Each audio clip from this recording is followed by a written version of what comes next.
In my previous video, I did a tutorial on how to use this Coco and Reno 4-pocket folder. If you haven't seen that and you would like to know what we're doing and where we're going from here, I recommend you go back to my previous video and take a look at that. So we use that to actually make this folder. I have since inked up the edges because I happen to like inked edges, and now things stand out a little bit better. It looks like this on one side and this on the other side. I want to actually take this one step further today and turn this into an envelope. I cut this piece out yesterday using just this part of the die. And this is what I'm going to use to make my, to make the envelope part. Now, I think I don't want it to wrap too far around. I actually only want it maybe to go about that far. And some of this will be taken up with this space right in here. I'm going to, first of all, do a little bit more scoring. I have one score line on here already that was made by the die. I'm going to come over, I'm going to go 1/4 of an inch over one more and make a second one. And I'm going to go back and rescore this one just to make it stand out a wee bit more. Then I think let's see, this part then is 3 inches wide. Let's take it, let's see, what will that look like? If we take this down to 2 inches wide, or if we cut this in half now, it's going to be about that wide on there.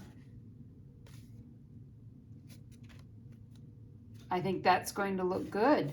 Let's try it. Let me grab my handy dandy cutter. We're going to cut, it's 3, so let's, you know what, let's just try cutting 1 inch off. We can always cut a little bit more if we decide to. So that's, oh, sorry, I want to cut it 1 inch off. So that's 1 inch. Almost cut 2 inches off. I think that would have been just a wee bit too short. And I only want 1 inch cut off.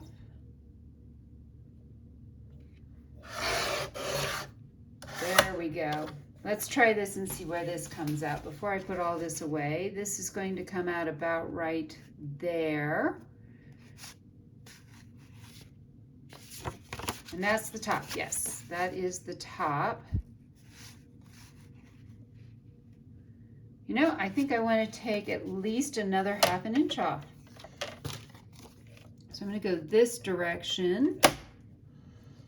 And that's about another 1/2 inch right there.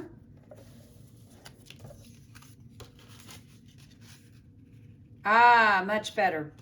At least in my opinion. We now have the flap for this pocket. I want to do a little bit of sort of embellishing. I don't want this to be totally plain. And I don't know if you've ever used one of these. This is a We Are Memory Keepers kind of lace edge punch. And I'm going to start it about right there.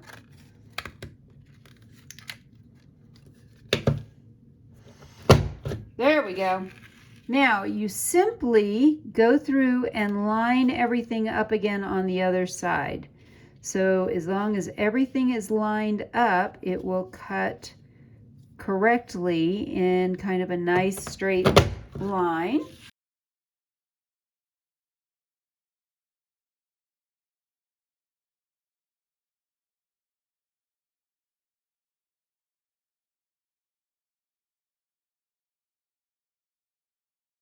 So now we have that lace edge on both sides.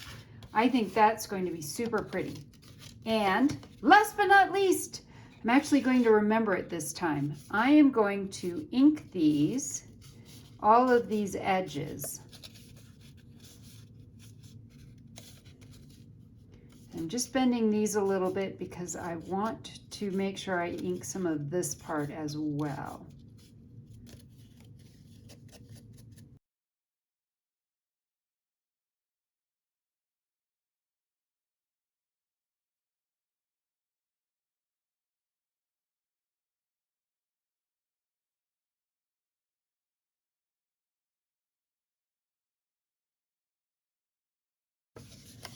So we are now ready to glue this flap on. However, I do want to run an eyelet through this so we can tie this shut.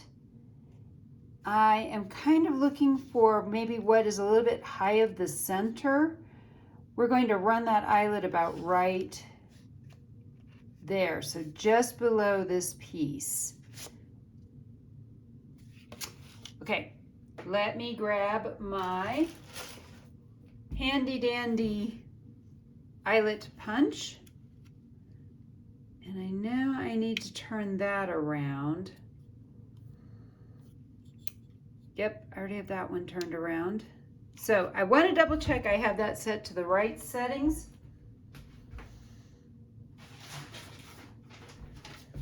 So this is a 3/16 eyelet. Top should be A, bottom should be 1. So that's the 1 and that's the A. Okay, perfect. We're going to first punch a hole, which we decided was going to go right under there, right about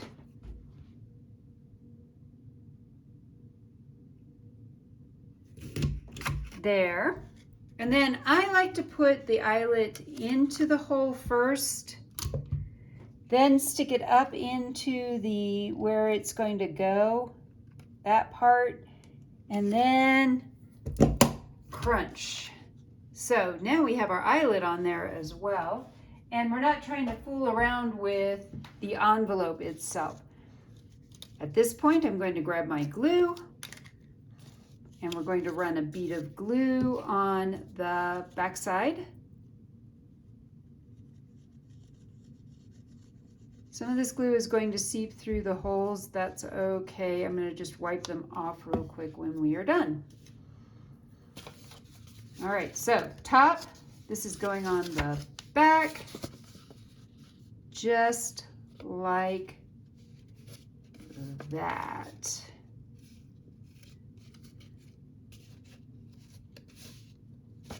Just trying to make sure everything lines up on both sides so that it all holds together. And by making kind of a little bit of an extra seam there, it is going to allow me to put more ephemera or tags or whatever I want in here. We're actually going to add some paper because I actually want to make this a kind of a mini journal as well. All right, so now we are ready to add some string to this. I'm gonna put the lid on my glue. I have some sari silk right here. I love this sari silk, and I want to wrap this around and let there be a long enough string. So let's see if I do it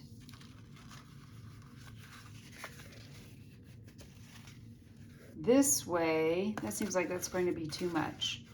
If you know a secret to measuring this, that would be awesome. I am really not quite sure how to measure all of this. I think I'm going to go just, this is actually a seam right here. This looks like this would be a great place to cut. So I'm going to cut right there. We're going to put this through the eyelet.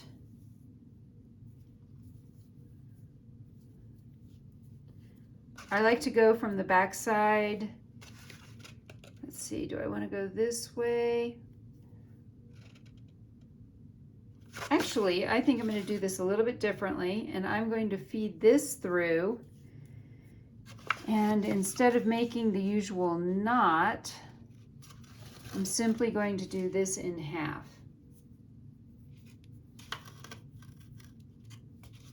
So now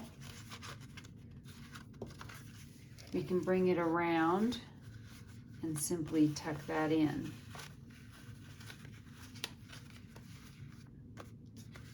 And do something like that. I like it. Last up is we are going to take this and we are going to add some coffee dyed paper into the middle, and I will show you how to do that. What I have here are 6 sheets of coffee dyed paper that I've cut in half and then measured them down to 7 1/4 of an inch the other direction. So they measure 5 1/2 this way, but 7 1/4 this way. I'm simply going to tie these into the center of this. And I need to make sure I have enough ribbon to tie this with. I'm using, this is just some really old light pink satin ribbon. And no, it's not the same pink as the pink here. It's okay. Mix your pinks. It's okay. And then I'm simply going to tie this at the top. And the reason I do it at the top is that it seems to hold it better than to try to tie it in the middle. Some people tie it at the bottom, but I'm simply going to tie this in here. Where this is an advantage is if someone used up all this paper, wanted to replace it, this would be very easy to do, to refill this and use it again. All right, so we now have this and this. I was thinking about doing a little bit of embellishing on this, but I almost feel like that might be a little bit of overkill. I do have a couple of little flowers. I think, again, like I said, I think, well, and maybe I'm wrong, maybe something like that would be just perfect right in there.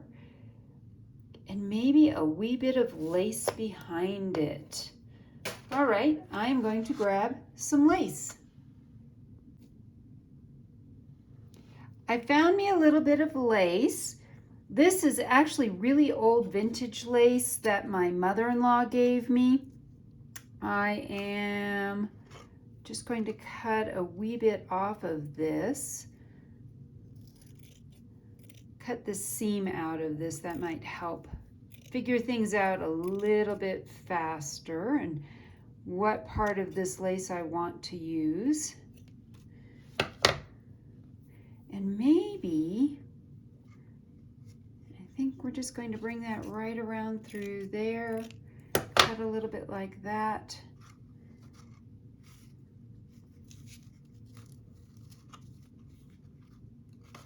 That actually still seems a bit too big, but what would it look like if we folded that up?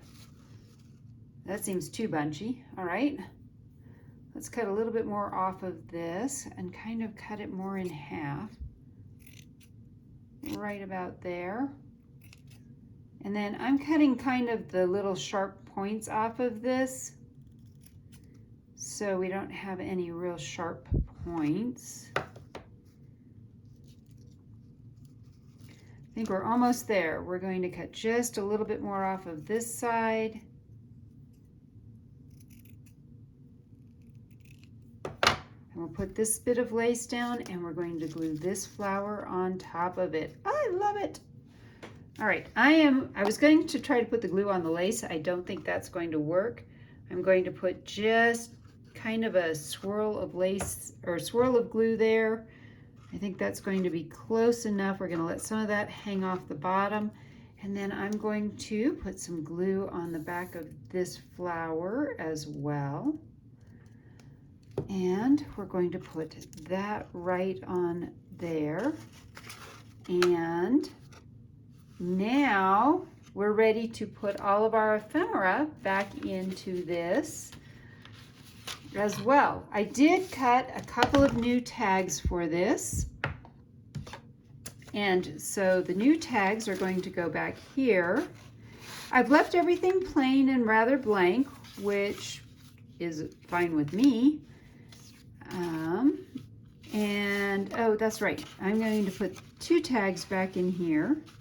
So there's 2 tags there, 1 of these here and 2 of these on this side.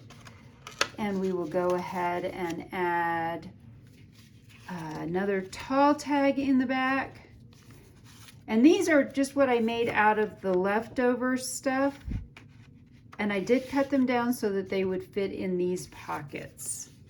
So the 2 larger tags go there. We're going to go ahead and put both of these in here on this side and both of these tags. So let's take one last look at this envelope folder. It is, I use the die, and that's in the other tutorial. Then we've altered it to make it into an envelope.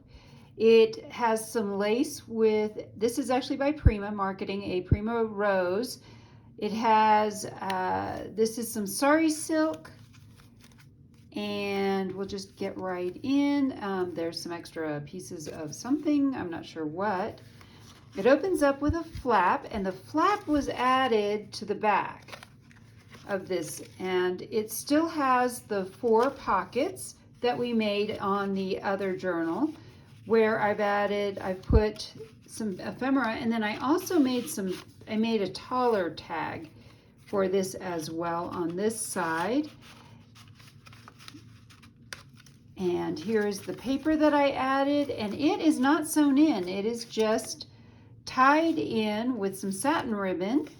That way you can change out your paper. Then I have some more ephemera in this pocket, and I have 2 more tags in this pocket. By the way, I wanted to mention that all of this digital kit is by My Porch Prints. I will link Stephanie's link below. So go over there. This is the Grandma's Attic one digital kit. So you can find that there if you want to actually copy this project and make your own. I hope you've enjoyed this little tutorial, and I hope I've encouraged you to be creative today.